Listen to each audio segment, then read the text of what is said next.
Hey, what's up everyone? Marcus here at My Tesla, and this past weekend I took delivery of my Model 3. So I wanted to kind of go over the delivery process and the things that I noticed when I picked up my car. Now, I was scheduled to pick up my car October 5th, but a Tesla representative reached out to me last week and asked if I wanted to pick up the car a full 2.5 weeks early. Now, they wanted to see if I wanted to pick up the car on the 19th. And at that time, which was pretty much 2 days away, they contacted me on a Monday.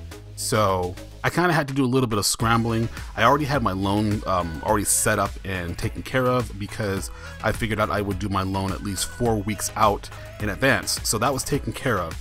But I did have to do some scrambling. I had to do some insurance, but I decided to take delivery that Friday, mainly because I didn't want the car sitting in a lot. I didn't want to wait until my original scheduled delivery date. Now, as far as the delivery process itself, the place that I picked the car up from was the Costa Mesa Center in California. This particular delivery center is one of the higher volume delivery centers, and it showed because when we showed up to pick up the car, there was absolutely no parking at this location. So we were driving back and forth trying to find a parking spot until we actually found one. So heads up for those of you that are picking up at Costa Mesa, arrive at least 30 to 45 minutes early, just in case they don't have parking. But they do have valet if you want to go ahead and do that. That is an option. Now, before I go any further, I want to talk about my configuration. My original plan was to get the long range rear wheel drive variant. However, when the floodgates opened back in June, all-wheel drive was available for $4,000 more, so I said, hey, why not? So I went ahead and got the all-wheel drive variant with the black seats. And of course I chose the blue car, and I also got the 19-inch rims. Fast forward a couple months, and I actually did a total of 4 test drives at various locations, and I was actually quite impressed with the white interior.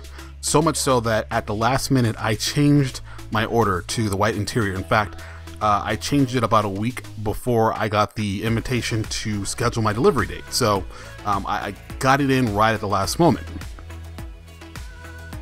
Now onto the delivery itself. When we walked in, they checked us in at this little tent outside, and then at that point they activated the app, so I can actually see that the car was active. It was actually parked at a lot around the corner because it was sitting in the sun. I could tell because the interior temperature was pretty hot. So they walked us in. We sat in this little kind of conference-like area, kind of like a waiting room, and they had multiple deliveries going on at the same time. So they had 3 stalls on our left, and then they had 3 stalls adjacent. And what they were doing was they were walking the customers through the the car, the configuration, and then once they drove their car out, then they had someone run, grab the next person's car, back it in, and then park it, and then start charging it.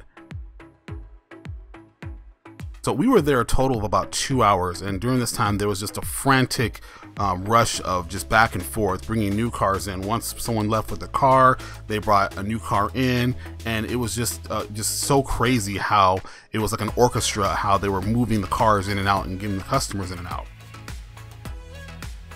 So at this particular delivery center, we were given the opportunity to go through and give the car a complete top to bottom look, just to inspect things. I had a sheet with all the things to check off, to look for things that needed to be looked for, panel gaps, paint issues. And while the car was almost perfect, there were some issues that I had. And these are issues that have been pointed out before. Now, the 2 main issues that I had were kind of minor, really. There was white specks under the clear coat in the A-pillar and on the front hood. And we actually pointed this out to the service technician, and they actually scheduled us to get it fixed within about 3 weeks at a local service center. So that's already been set up and done and taken care of. Now, the second thing is more of a smaller issue. It didn't bother me as much as it may have bothered somebody else. I noticed that the glass roof is off by about maybe half a centimeter compared to the other side. So it's not particularly even, but it's not something that I'm gonna make a big deal out of. It's just something minor, and I just pretty much let it go. Now, we pretty much had about an hour with the car, looking it over before they had someone come over and take our check and sign some paperwork, but that pretty much was it. It was pretty straightforward. It wasn't an in and out experience as I was expecting from all the stories that I'd heard, but I'm very glad that I got some time to really look over the car. So if you have the ability, please do so. Don't be afraid to point out, minor imperfections. If you see there's a problem with the paint, do point it out. You're dropping a lot of money on these cars, so you're gonna make sure that you're getting the best quality possible. I'm gonna be doing some modifications to the car, including getting the windows tinted, getting a dash cam installed, and then getting the car wrapped. I'll be doing videos on each of those processes in the near future, so be on the lookout for those videos. And as always, if you have any questions or comments, please drop them in the comment section below, and please don't forget to subscribe. Thank you for watching.